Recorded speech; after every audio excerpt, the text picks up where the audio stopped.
When Hurricane Delilah tore through the small town of Millbrook, Tennessee in September 2019, it left behind more than just destruction. It revealed something unexpected about human nature, about redemption, and about the people we fear the most. This is the true story of Marcus Hammer Johnson, a Hells Angels member for 25 years, and Harold and Martha Thompson, an elderly couple who lost everything. What happened when their worlds collided would change an entire community's understanding of who the real angels are among us. Before we begin, we want to hear from you. Would you trust a Hell's Angel knocking at your door? Leave your thoughts in the comments below. Harold Thompson was 73 years old when the storm hit. He had lived in the same house on Maple Street for 42 years, the house where he and Martha raised their 3 children, celebrated countless Christmases, and built a lifetime of memories. The white 2-story colonial with the wraparound porch was more than just a building.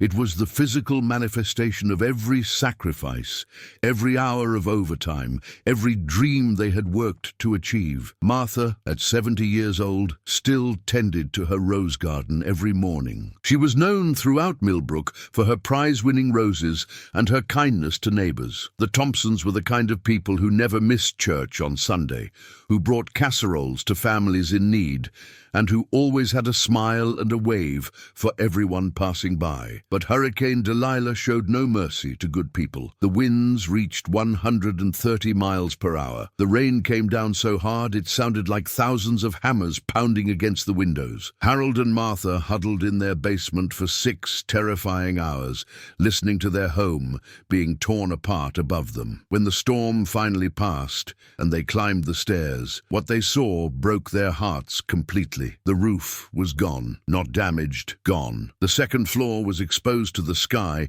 and rain had destroyed everything inside. Their bedroom, where they had slept together for over 40 years, was unrecognizable. Water poured through the house like a river. The living room where their grandchildren played was filled with debris. The kitchen where Martha had cooked thousands of meals was in ruins. Their entire life had been erased in a matter of hours. The Thompson children lived far away. Their daughter Jennifer was in California, their son Robert in New York, and their youngest, Michael, was deployed overseas with the military. They wanted to help, but none of them could leave their lives immediately. They sent what money they could, but it was not nearly enough. Insurance barely covered a fraction of the damage.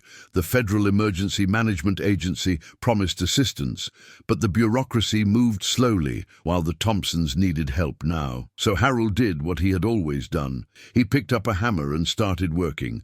At 73, with arthritis in his knees and a heart condition, he climbed onto what remained of his roof and began trying to patch the holes. Martha, despite her age and limited strength, cleared debris from the yard, her hands bleeding from the work. Neighbors helped when they could, but everyone was dealing with their own storm damage. The Thompsons were essentially alone. This went on for 3 weeks. Harold would work until his body gave out, then collapse in exhaustion. Martha would make sandwiches from their dwindling supplies and encourage him to rest, but he refused. The man who had served his country, who had provided for his family his entire life, could not accept that his home might be lost forever. It was on a Tuesday afternoon, under a merciless sun, when the sound of a motorcycle engine rumbled down Maple Street. The neighbors who were outside stopped what they were doing. In Millbrook, motorcycles were rare. Motorcycle gangs were unheard of. But there was no mistaking the patches on the leather vest of the man who pulled up in front of the Thompson house. Hell's Angels, the skull logo, the colors that had struck fear into communities across America for decades. Marcus Johnson was 47 years old, 6 feet 3 inches tall, with arms covered in tattoos and a beard that reached his chest. He looked exactly like what people imagined when they thought of a dangerous biker. His motorcycle, a customized Harley-Davidson, gleamed in the afternoon sun. As he cut the engine and removed his sunglasses, Harold stopped hammering and looked down from the roof. Their eyes met. Harold's hand instinctively tightened on his hammer. Martha in the yard froze. The neighbors watching from their porches felt a collective sense of unease. What was a Hell's Angel doing in their quiet neighborhood? Marcus dismounted his bike slowly. He looked at the destroyed house, at the elderly man on the roof, at the woman in the yard with bandaged hands. For a long moment, he said nothing. Then Then he walked to the base of the house and called up to Harold. "Stop, I got this." Harold was confused. Martha was frightened. The neighbors were already reaching for their phones, ready to call the police, but Marcus just stood there, his expression serious but not threatening, waiting for a response. Harold called down, asking what he meant. Marcus repeated himself, his voice firm but not aggressive. "Stop working, I got this. Put down the hammer and come down from that roof before you hurt yourself." Harold did not know what to do. This stranger, this intimidating figure with gang patches, was telling him to stop repairing his own home. But there was something in Marcus's eyes, something that was not threatening, something that looked almost like understanding, like pain, like someone who knew exactly what loss felt like. Slowly, Harold climbed down from the roof. Martha moved closer to her husband, protective and uncertain. The neighbors watched, some with phones in hand, others simply staring in disbelief. Marcus looked at them both and spoke words that would begin one of the most unexpected transformations Millbrook had ever witnessed. "You should not be doing this alone. Nobody should have to rebuild their life alone. I am going to help you. My brothers are going to help you. We are going to fix this house, and we are not leaving until it is done." Harold and Martha did not know what to say. They did not know who this man was or why he wanted to help. They did not know that Marcus had been riding through Millbrook on his way to a rally in Nashville. They did not know that he had lost his own mother 5 years earlier, that she had died alone in a house that was falling apart because she had no one to help her. They did not know that seeing them struggling had opened a wound in Marcus's heart that had never fully healed. All they knew was that a Hell's Angel was standing in their yard, offering help that seemed too good to be true. And in that moment, despite every warning their minds were screaming, despite every stereotype and fear, something told them to trust this stranger. Martha was the first to speak. She asked Marcus why he would do this for them. He looked at her with eyes that had seen too much hardship, too much pain, and he gave the simplest answer: "Because someone should have done it for my mother." Before we continue with what happened next in Millbrook, we need to understand who Marcus Johnson really was. Because the man standing in Harold and Martha's yard was not the man he had been 25 years earlier. His story is one of darkness, redemption, and the long road back from a life that almost destroyed him completely. Marcus was born in Detroit, Michigan in 1972. His father left when he was 3 years old.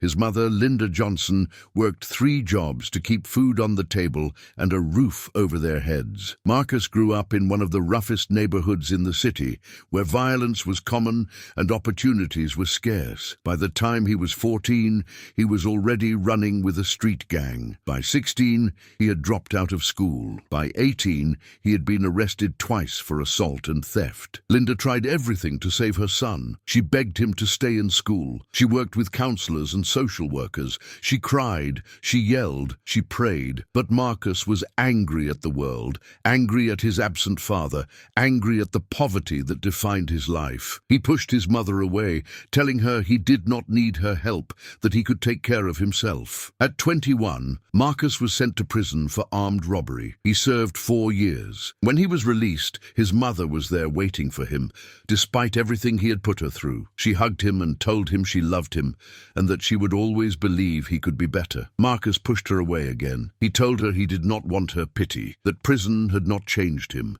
that he was going to live his life his way. 2 weeks after his release, Marcus joined the Hells Angels. For people unfamiliar with motorcycle clubs, the Hells Angels are one of the most notorious and misunderstood organizations in America. Founded in 1948 in California, they have chapters around the world. They are known for their strict code of brotherhood, their fierce loyalty to each other, and their reputation for violence and criminal activity. Law enforcement agencies have tracked them for decades. The media has portrayed them as outlaws and criminals. Society has learned to fear the skull and wings patch they wear with pride. Marcus found something in the Hells Angels that he had never found anywhere else: a family, men who accepted him without judgment, who valued loyalty above everything, who would stand beside him no matter what. The club gave him purpose, identity, and belonging. For the first time in his life, Marcus felt like he was part of something bigger than himself. But that life came with consequences. Marcus was involved in activities he is not proud of today: bar fights that sent men to the hospital, confrontations affiliations with rival motorcycle clubs that turned violent, run-ins with police that added to his criminal record. He became exactly what society expected a Hell's Angel to be: dangerous, unpredictable, someone to be avoided. His mother watched from a distance, her heart breaking. She would call him, and he would not answer. She would write letters, and he would not respond. Linda Johnson's health began to decline. The years of working multiple jobs, the stress of worrying about her son, the heartbreak of watching him spiral took their toll on her body. She developed heart problems. Her doctor told her she needed to reduce stress, to take better care of herself. But how could she rest when her only child was living a life that could end in prison or death at any moment? Marcus did not know how sick she was. He was too caught up in his life with the club, riding across the country, living by his own rules, answering to no one. The Hells Angels became his entire world. His brothers in the club were the only family he acknowledged. Then came the phone call that changed everything. It was March 2014. Marcus was in Nevada at a rally with his chapter. His phone rang in the middle of the night. It was a hospital in Detroit. His mother had suffered a massive heart attack. She was alone when it happened, in the small apartment where she had lived for 20 years. A neighbor found her collapsed in the hallway and called for help. By the time Marcus got the call, she had been in a coma for 2 days. He rode non-stop from Nevada to Detroit, 1,800 miles. He did not stop to eat or sleep properly. When he finally walked into that hospital room and saw his mother lying there, machines keeping her alive, he collapsed. All the anger, all the toughness, all the walls he had built around his heart crumbled. He held her hand and begged her to wake up. He told her he was sorry for everything. He promised he would be better. He begged for one more chance to be the son she deserved. Linda Johnson died 3 days later without ever waking up. Marcus was holding her hand when she took her last breath. The funeral was small. A few neighbors attended, some people from the church where Linda had been a faithful member for decades, and 20 Hells Angels in full colors standing in the back of the church, paying respects to a woman they had never met, but who had raised one of their brothers. The pastor spoke about Linda's kindness, her strength, her unwavering faith that her son would find his way back to the light. After the funeral, Marcus went to his mother's apartment to sort through her belongings. What he found there destroyed him. The apartment was falling apart. The roof leaked. The heating barely worked. The walls were cracked and crumbling. His mother had been living in conditions that no one should have to endure, and she had never told him. She had never asked him for help. She had suffered in silence, not wanting to burden her son, even though he could have helped her, even though his club brothers would have rebuilt that apartment if he had just asked. Marcus found a box in her closet. Inside were all the letters she had written to him over the years, letters he had never responded to. She told him about her health problems. She told him about the apartment falling apart. She told him she was struggling, but more than anything, she told him she loved him. Every single letter ended the same way. "I love you, Marcus. I always will. Please come home." He sat in that apartment for hours, reading every letter, crying like he had not cried since he was a child. His mother had needed him, and he had not been there. She had died alone in a place that was falling apart, and he could have prevented all of it if he had just answered one phone call, responded to one letter, been the son she deserved. That day, Marcus made a decision. He could not bring his mother back. He could not undo the years of pain he had caused her, but he could honor her memory by being the man she always believed he could be. He could help people who were struggling the way she had struggled. He could make sure no one else died alone and forgotten in a house that was crumbling around them. When Marcus returned to his chapter, he was different. His brothers noticed. He was quieter, more thoughtful. He started volunteering at homeless shelters. He organized charity rides to raise money for single mothers. He became known in the Hells Angels community as someone who genuinely cared about helping people, especially the elderly and vulnerable. Not everyone understood. Some people thought he was going soft, but his closest brothers in the club supported him. They joined his charity efforts. They rode with him to fundraisers. The Hells Angels, despite their reputation, have a long history of charitable work that the media rarely covers. They raise millions of dollars for various causes. They protect abused children. They support veterans. Marcus tapped into that tradition and made it his mission. For 5 years, Marcus lived this new life. He was still a Hells Angel. He still wore the patches with pride. He still lived by the code of the club. But he was also a man on a mission to make amends for the past, to honor his mother's memory, to prove that redemption was possible even for someone like him. And then, on that Tuesday afternoon in September 2019, while riding through Millbrook, Tennessee on his way to a rally in Nashville, Marcus saw something that stopped him cold. An elderly couple struggling to rebuild their destroyed home alone. A man on a roof who was too old to be doing that kind of work. A woman with bleeding hands trying to clear debris. It was like seeing his mother's struggle all over again. And this time, he was not going to ride past. This time, he was going to stop. This time, he was going to help. What are your thoughts so far on Marcus's journey?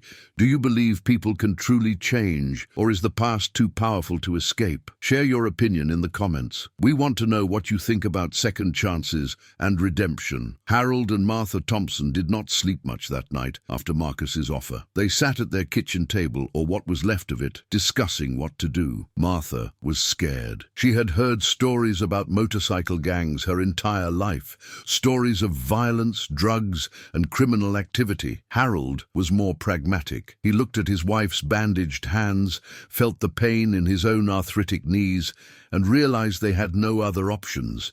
Their children could not help immediately. Their insurance was insufficient. Government aid was moving at a bureaucratic crawl. This stranger was offering help they desperately needed. The next morning at exactly 8 o'clock, Marcus returned, but he did not come alone. The rumble of motorcycle engines echoed through the quiet streets of Millbrook like thunder. One by one, Harley-Davidsons rolled onto Maple Street. 5 motorcycles, then 10, then 15. When the engines finally cut off, 23 Hells Angels stood in front of the Thompson house, all wearing their colors, all carrying tool bags and equipment. The neighbors came out of their houses, some in shock, others in fear. Mrs. Peterson from next door immediately called the police. Mr. Chen across the street grabbed his phone and started recording. The Millers 3 houses down locked their doors and closed their curtains. Within minutes, police cars arrived, sirens blaring. 2 officers approached the group. Marcus stepped forward to speak with them. The conversation was tense. The officers wanted to know what a motorcycle gang was doing in a residential neighborhood. Marcus explained calmly that they were there to help rebuild the Thompson house. The officers were skeptical. They asked for identification from every single member. They ran background checks. They made it clear they would be watching closely. Harold came outside and confirmed that he had invited them. The police reluctantly backed off, but made it clear they would have units patrolling the area constantly. As the officers left, Marcus gathered his brothers and made something very clear. They were there to help, not to cause problems. No drinking, no drugs, no confrontations. Anyone who caused trouble would answer to him personally. Then the work began. What happened over the next 3 weeks would become legendary in Millbrook. These hardened bikers, men with criminal records and fearsome reputations, worked from sunrise to sunset. They brought their own tools, their own materials, their own expertise. Several of them were skilled tradesmen. Jake Bulldog Morrison had worked construction for 20 years. Tommy Wrench Davidson was a certified electrician. Carlos Ghost Martinez was a master carpenter.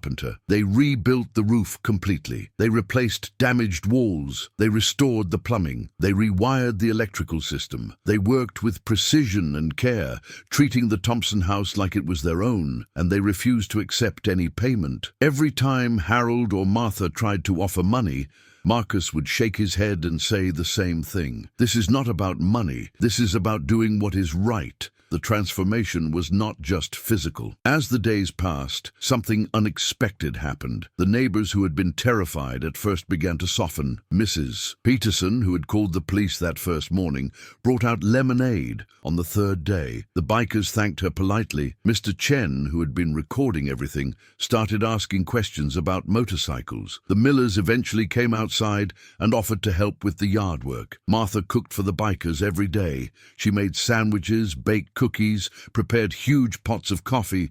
She treated them like family, and they treated her like she was their own mother. They called her Miss Martha. They made sure she never lifted anything heavy.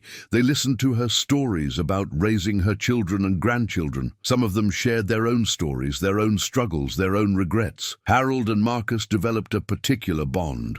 As they worked side by side repairing the house, they talked.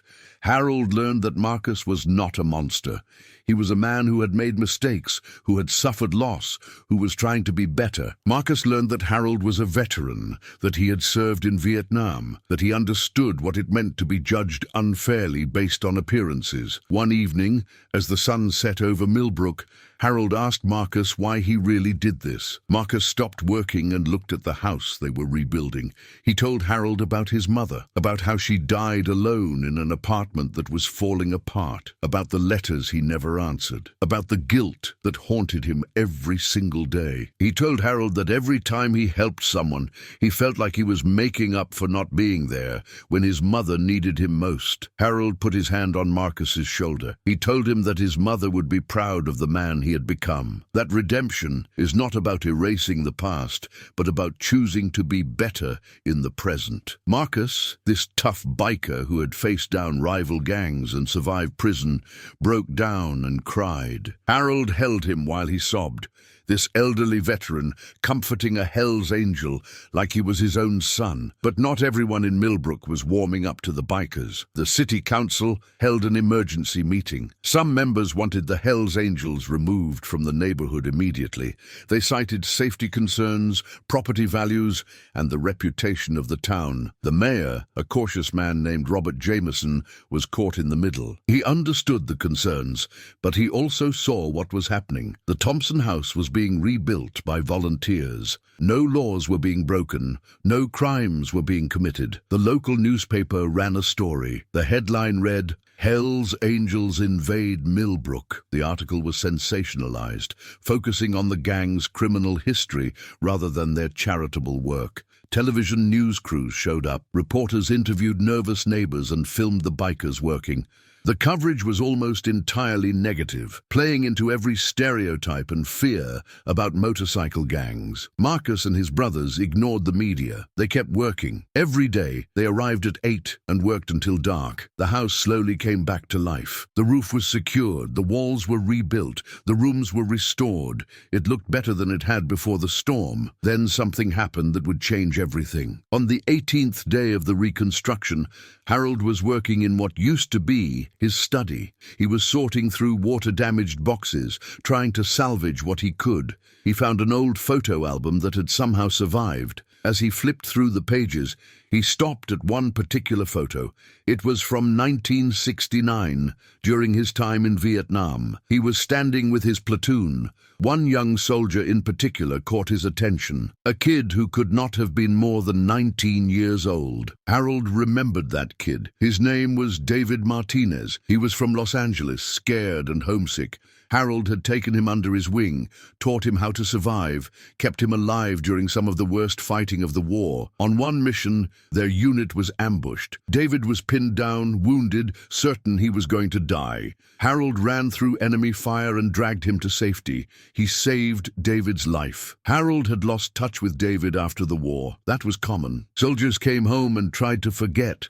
They moved on with their lives and rarely looked back. Harold had always wondered what happened to that scared kid from Los Angeles. He looked at the photo more closely. The name on David's uniform was clear: Martinez. David Martinez. Harold walked outside, where Carlos Ghost Martinez was working on the porch railing. He approached carefully and asked Carlos a question. Did he have family from Los Angeles? Did his father serve in Vietnam? Carlos stopped working. He looked at Harold with surprise. He said yes, his father, David Martinez, had served in Vietnam. He came home, got married, had Carlos, and died in a car accident when Carlos was 12 years old. But before he died, David had told his son stories about the war, about a sergeant who saved his life, about a man named Harold Thompson who dragged him to safety during an ambush. Harold showed Carlos the photograph. Carlos stared at it in disbelief. That was his father. That young, scared kid was his father. And the man who saved him was Harold Thompson, the man whose house Carlos had been helping to rebuild for the past 18 days. The two men stood there in silence, processing this impossible coincidence. Then Carlos called out to Marcus. When Marcus came over, Carlos explained everything. Marcus looked at Harold, then at Carlos, then back at Harold. The odds of this were astronomical, that a Hell's Angel helping an elderly couple would turn out to be the son of a man that elderly veteran had saved 50 years ago. Word spread quickly through the group. Every single Hell's Angel working on the house stopped what they were doing and gathered. They listened as Harold told the story of the ambush, of dragging David to safety while bullets flew past his head, of saving that young soldier's life. They listened as Carlos talked about his father, about the stories he was told, about how David had always said he owed his life to Sergeant Thompson. There was not a dry eye among them. These tough bikers, these men who prided themselves on being hard and intimidating, cried openly. Because this was no longer just about rebuilding a house. This was about fate, about destiny, about debts being repaid across generations. Harold had saved David's life in 1969. Now David's son was helping to rebuild Harold's life in 2019. Martha came outside to see what was happening. When Harold told her, she embraced Carlos and wept. She told him that his father would be so proud of the man he had become. Carlos, who barely remembered his father, who had grown up angry and lost and eventually found his way to the Hell's Angels, felt something he had not felt in decades. A connection to his father, a sense of purpose, a feeling that maybe his life had led him to this moment for a reason. From that day forward, the work intensified. It was no longer just a charitable project. It was personal. It was family. The Hell's Angels worked even harder, even longer hours. They brought in more materials. They made sure every detail was perfect. This house was going to be more than restored. It was going to be rebuilt as a tribute to the connection between Harold and David, between a veteran and the soldier he saved, between generations. Thank you for staying with us this far. Your engagement means everything, and we promise the best is yet to come. The story takes turns that will move you even more deeply. Stay with us. The discovery of the connection between Harold and Carlos changed the entire atmosphere in Millbrook. The story spread through the town like wildfire. The same newspaper that had run the sensationalized headline about the Hell's Angels invading the town now ran a front-page story about the incredible coincidence. The television news crews returned, but this time their coverage was different. They interviewed Carlos about his father. They spoke with Harold about saving David's life. They showed the bikers working not as a threat, but as men on a mission to honor a debt that transcended time. Public opinion began to shift dramatically. People who had been afraid started to see the Hell's Angels differently. They were not invaders. They were not criminals disrupting the peace. They were human beings doing something extraordinarily kind for people in need. The mayor received hundreds of calls and emails, the majority now supporting the bikers and praising their efforts. Mrs. Peterson, the neighbor who had called the police that first day, became one of the biggest supporters. She started a fundraising campaign to help buy materials for the house. She organized other neighbors to contribute. Within a week, the community had raised $15,000. When they presented the check to Marcus, he was genuinely shocked. He tried to refuse it, but Mrs. Peterson insisted. She told him that the community wanted to be part of this, that they had been wrong to judge, that they wanted to help. Marcus accepted the money with one condition. They would use it to rebuild the Thompson house, but they would also use any excess to help other families in Millbrook who were still struggling with storm damage. Mrs. Peterson agreed immediately, and together they formed what would become the Millbrook Storm Relief Committee, Hells Angels and local residents working side by side to help their neighbors. The impact rippled through the entire town. Other businesses started contributing.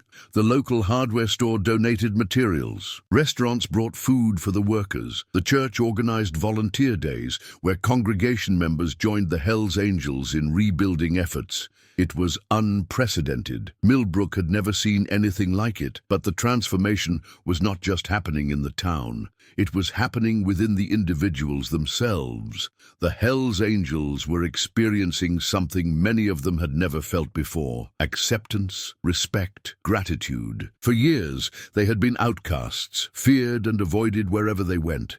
Now they were being thanked, hugged, treated as heroes. For some of them, it was overwhelming. Jake "Bulldog" Morrison, the construction worker who had helped lead the rebuilding effort, broke down one afternoon when a little girl brought him a drawing she had made.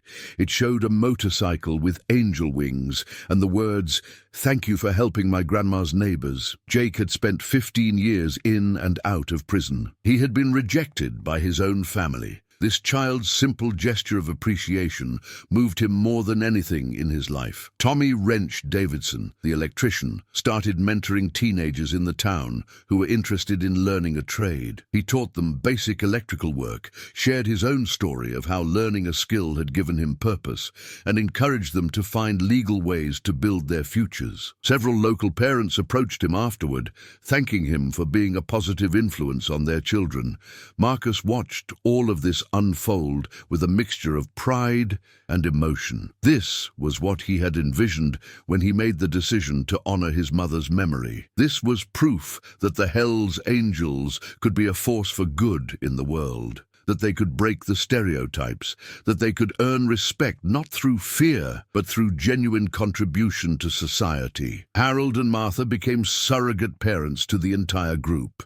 Every evening, after the work was done, they would sit on the porch that the bikers had rebuilt, and they would talk. Harold shared stories from his life, his time in Vietnam, his years raising a family, his philosophy on forgiveness and redemption. Martha made sure every single biker knew they were appreciated, valued, and loved. One evening, Martha pulled Marcus aside privately. She told him something that would stay with him for the rest of his life.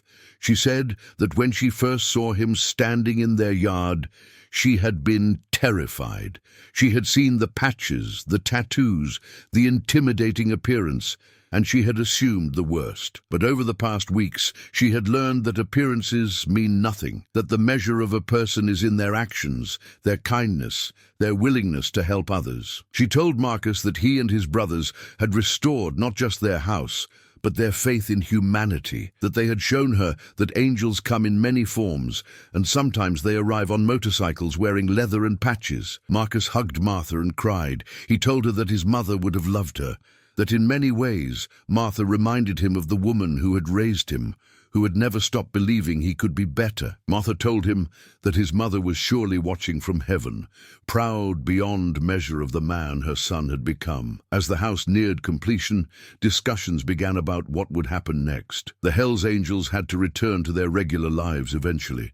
They had jobs, families, responsibilities, but none of them wanted this to end. What they had built in Millbrook was more than a house. It was a community. It was acceptance. It was proof that they could be more than their reputation. Marcus had an idea. He proposed creating a formal program within the Hells Angels organization, a program specifically designed to help elderly and vulnerable people who were struggling with home repairs, medical bills, or other challenges. He wanted to replicate what they had done in Millbrook across the country. His brothers enthusiastically agreed.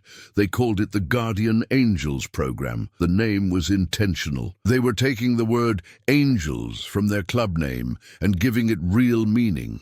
They would identify people in need, mobilize club members with relevant skills, and provide assistance without expecting anything in return. It would be funded through charity rides, fundraisers and donations, and it would prove to the world that the Hells Angels were more than the criminal stereotype the media had created. The first official project of the Guardian Angels program would be completing additional homes in Millbrook that had been damaged by Hurricane Delilah. Over the next 2 months, the Hells Angels, working alongside community volunteers, helped rebuild or repair 12 more houses. They assisted families who had been living in damaged conditions, unable to afford professional contractors. They brought the same dedication, skill, and compassion that they had shown the Thompsons. The impact on Millbrook was profound and lasting. Property values actually increased because of the repairs. The sense of community strengthened as people who had never interacted before worked side by side. The town gained national attention for the positive collaboration between residents and the motorcycle club. Millbrook became known not as the town that was destroyed by a hurricane, but as the town that rebuilt itself through an unlikely partnership. But there were still challenges. Not everyone was happy about the Hells Angels' presence. Some residents remained fearful and distrustful. The police continued to monitor activities closely, concerned about potential criminal behavior. And there were members of rival motorcycle clubs who saw the Guardian Angels program as a publicity stunt, an attempt to soften the Hells Angels' image for strategic reasons. One particular confrontation threatened to derail everything. A member of a rival club, the Iron Reapers, showed up in Millbrook during the 3rd week of the extended rebuilding efforts.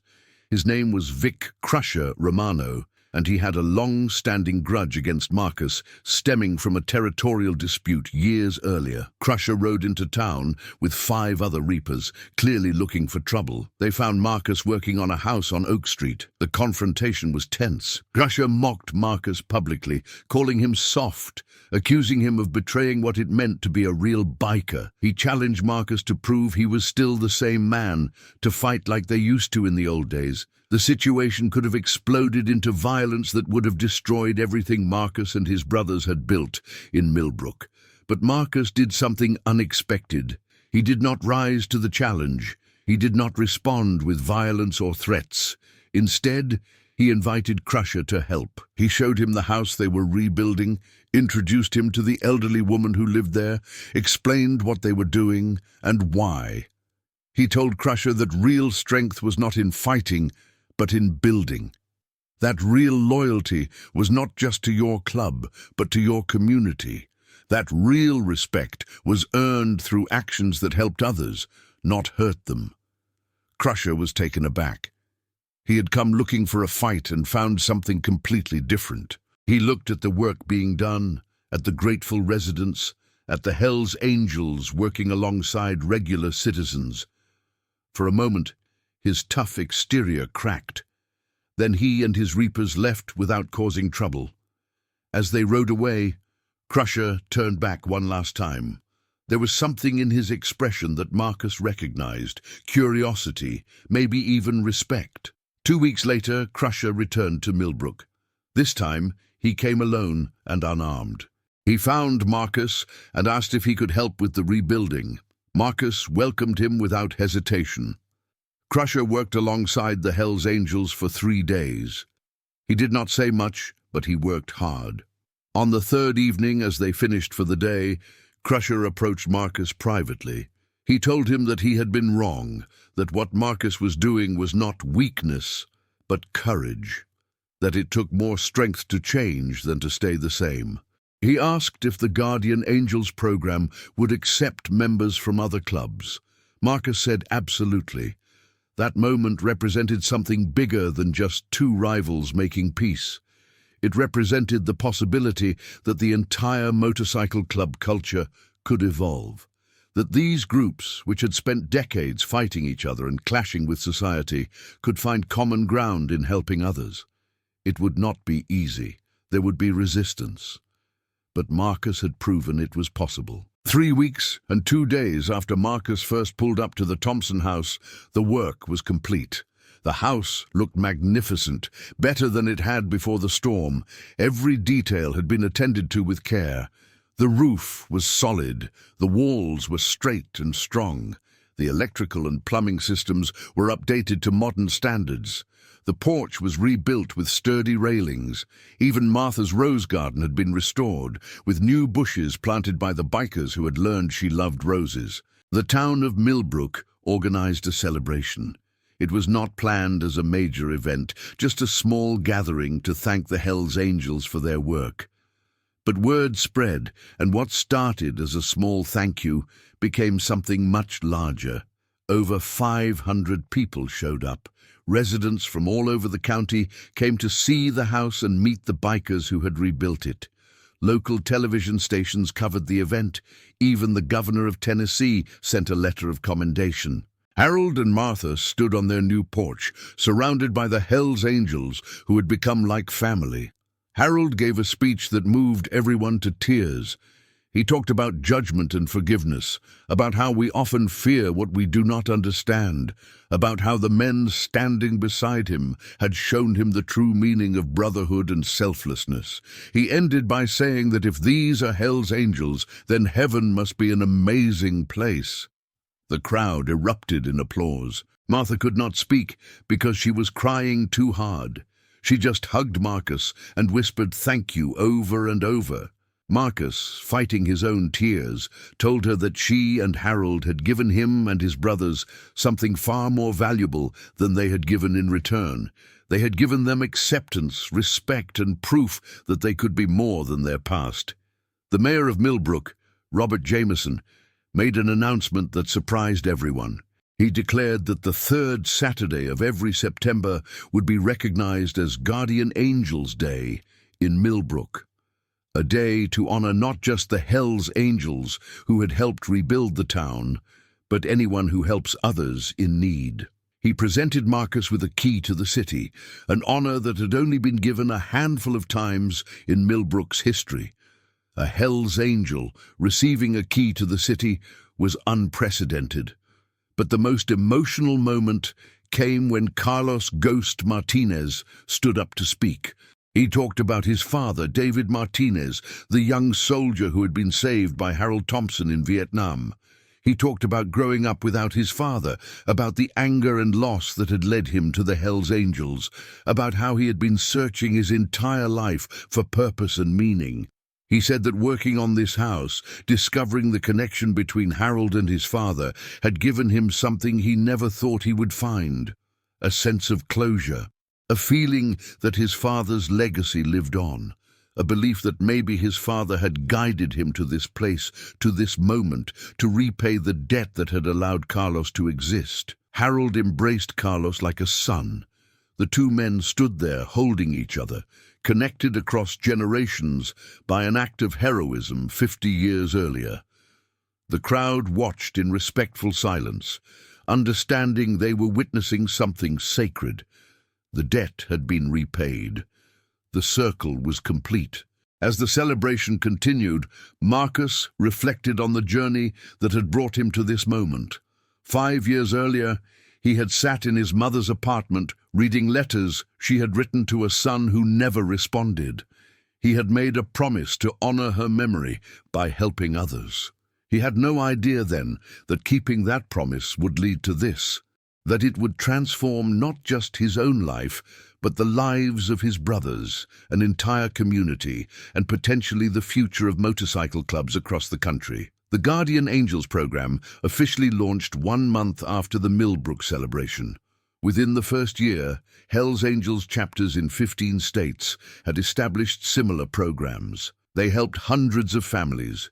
They rebuilt homes destroyed by natural disasters. They assisted elderly veterans with home repairs. They provided financial support for medical bills. They organized community events that brought people together. The program faced challenges. Some chapters struggled to get community support because of lingering stigma. Some local governments were resistant, suspicious of the Hells Angels' motives. There were incidents where members reverted to old behaviors and had to be removed from the program. But overall, the Guardian Angels program succeeded beyond anyone's expectations. It changed how many people viewed motorcycle clubs. It gave members a sense of purpose beyond the traditional club activities. It created bridges between groups that had never interacted positively before. Marcus became the public face of the program. He gave interviews, spoke at community events, and worked tirelessly to expand the initiative. He never sought personal glory. Every speech, every interview, every public appearance was about honoring his mother's memory and proving that people deserve second chances. He talked openly about his criminal past, about his mistakes, about the years he wasted living a destructive life. He did this not to glorify that past, but to show that change is possible, that redemption is real, that no one is beyond saving. Harold and Martha Thompson lived in their beautifully rebuilt house for the rest of their lives. They remained close friends with Marcus and many of the other Hells Angels who had helped them. Marcus visited them regularly, sometimes alone, sometimes with his club brothers. They celebrated holidays together. They supported each other through challenges. They had become family in the truest sense. In 2022, 3 years after the house was rebuilt, Harold passed away peacefully in his sleep. He was 76 years old. His funeral was attended by over 1,000 people, including more than 100 Hells Angels from across the country. They rode in formation, a procession of motorcycles that stretched for miles, paying respect to a man who had shown them kindness when the world showed them fear. Marcus gave one of the eulogies. He called Harold his second father, the man who had helped him understand that strength comes in many forms, and that the greatest strength is the willingness to help others without expecting anything in return. Martha lived 2 more years after Harold's death. She remained in the house they had rebuilt together, surrounded by memories and love. Marcus visited her every week, making sure she was cared for, bringing her groceries, fixing anything that needed repair. When Martha passed away in 2024, at the age of 75, she left a letter for Marcus. In it, she thanked him for being the son she had gained late in life. She told him that his mother was surely proud. She encouraged him to continue the work he had started, to never stop helping others, to never forget that one person can make a difference. Marcus carried that letter with him every day. It was his reminder, his inspiration, his proof that the choices we make matter, that we can overcome our past, that we can honor those we have lost by living in a way that makes them proud. The Guardian Angels program continues to this day. It has expanded internationally, with chapters in Canada, Europe, and Australia establishing similar initiatives. Thousands of families have been helped, countless lives have been changed. The Hells Angels, an organization that spent decades being defined by their criminal reputation, now has a growing reputation for charitable work and community service. They have not abandoned their core identity. They are still a motorcycle club with strict rules and a strong sense of brotherhood. But they have added a dimension that many people never thought possible. The house on Maple Street in Millbrook, Tennessee, stands as a monument to what happened there. The current residents, a young family who bought it from the Thompson estate, know the full story. They maintain the house with pride, understanding they are living in a piece of history. A plaque on the porch, installed by the city, tells the story of Hurricane Delilah, the elderly couple who lost everything, and the Hells Angels who rebuilt it all. The plaque ends with a quote from Harold Thompson: "Angels come in many forms. Sometimes they wear leather and ride motorcycles." Marcus Hammer Johnson is now 52 years old. He still rides with the Hells Angels. He still wears the patches with pride. But he is also known as something else: a humanitarian, a community leader, a man who proved that change is possible. He has been invited to speak at colleges, community centers, and even law enforcement conferences. He does not pretend to represent all Hells Angels or all motorcycle clubs. He simply tells his story. The story of a man who lost his way, who lost his mother, who found redemption in helping others. He keeps a photograph in his wallet. It shows him standing between Harold and Martha Thompson on the day the house was completed. All three of them are smiling. Harold has his arm around Marcus's shoulder. Martha is holding Marcus's hand. They look like family, because that is what they became. And next to that photo is another one.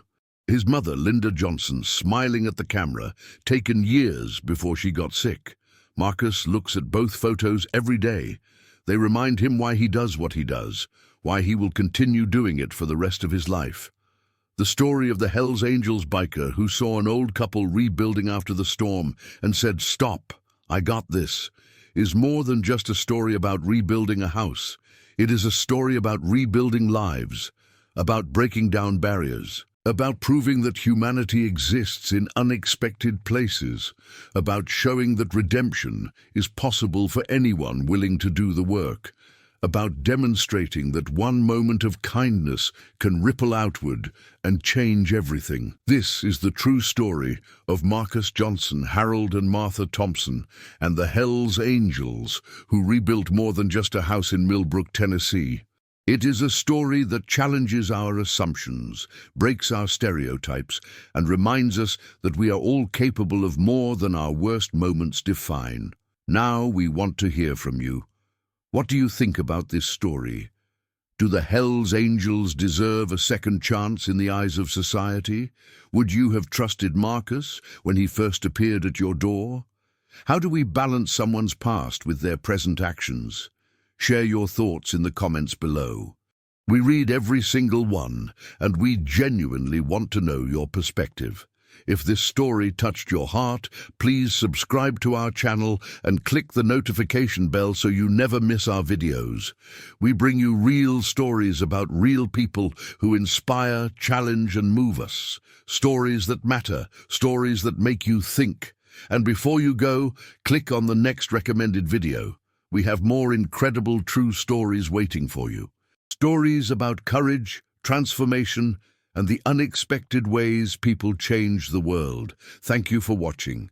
Thank you for being part of our community. Until next time, remember that angels come in many forms, and sometimes the most unexpected people can teach us the most important lessons about humanity.